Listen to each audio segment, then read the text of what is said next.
Filosofi Pemikiran Ki Hajar Dewantara. Komik demonstrasi kontekstual modul 1.1 PGP 8.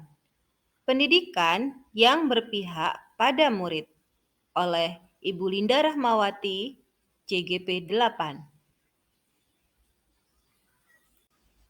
Assalamualaikum warahmatullahi wabarakatuh.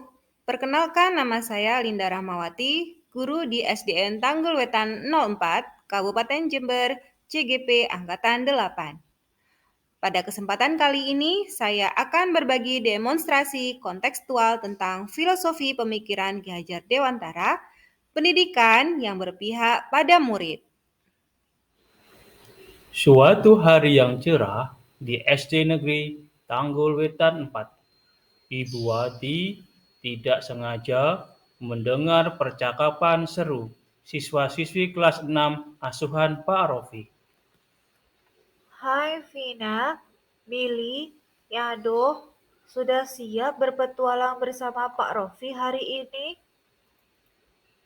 Tentu Tiara, aku sudah tak sabar belajar di kelas. Aku juga Tia, kira-kira Pak Rofi buat teka-teki apa lagi ya? Mantap betul Pak Rofi, selalu buat kejutan seru. Senangnya punya murid semangat belajar. Apa saya bisa membuat siswa saya semangat belajar seperti anak didik Pak Rofi? Assalamualaikum Pak Rofi. Waalaikumsalam Bu Wati. Pagi ini saya dibuat heran sama murid Bapak. Heran bagaimana Bu Wati? Mereka sangat antusias belajar di kelas Pak Rofi. Berbeda dengan murid saya kelas 4. Apa sungguh begitu Bu Wati? Benar Pak Rofi. Apakah Pak Rofi mau berbagi resep untuk meningkatkan semangat belajar murid saya? Tentu Bu Wati, dengan senang hati. Mari kita ingat kembali asas-asas pemikiran Ki Hajar Dewantara. Menurut Ki Hajar Dewantara, pengajaran adalah bagian dari pendidikan. Pengajaran merupakan proses pendidikan untuk kecakapan hidup anak secara lahir dan batin. Sedangkan pendidikan sebagai tempat penyemaian benih-benih kebudayaan dalam masyarakat untuk menciptakan manusia beradab. Ibu Wati ingat dengan filosofi Ki Hajar Dewantara? Oh, iya, saya ingat.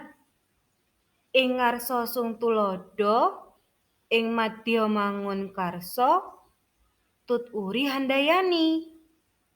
Nah, disinilah peran kita Bu Wati. Guru disebut pendidik. Ki Hajar Dewantara mengibaratkan peran pendidik seperti seorang petani atau tukang kebun. Mereka mengolah tanah, menyemai benih, merawat benih, mengairi, memberi sinar matahari yang cukup, memberi pupuk, membersihkan hama dan rumput-rumput liar yang bisa merusak pertumbuhan benih itu. Sekarang saya mulai paham Pak Rofi. Jadi, guru diibaratkan petani yang merawat murid-murid, yakni benih padi sesuai kodratnya ya. Kita tidak mungkin memaksakan benih padi itu untuk tumbuh menjadi jagung.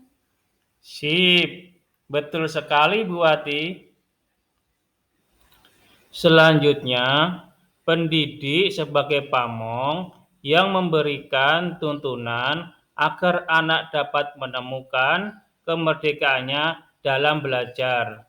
Namun, seorang pamong harus tetap memberi arahan agar anak tidak kehilangan arah dan membahayakan dirinya.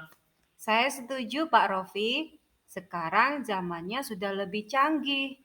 Perubahan berkaitan dengan kodrat alam dan kodrat zaman. Anak-anak belajar sesuai dengan tantangan industri 4.0 dan 5.0. maka kita harus menuntun mereka ke arah yang tidak membahayakan.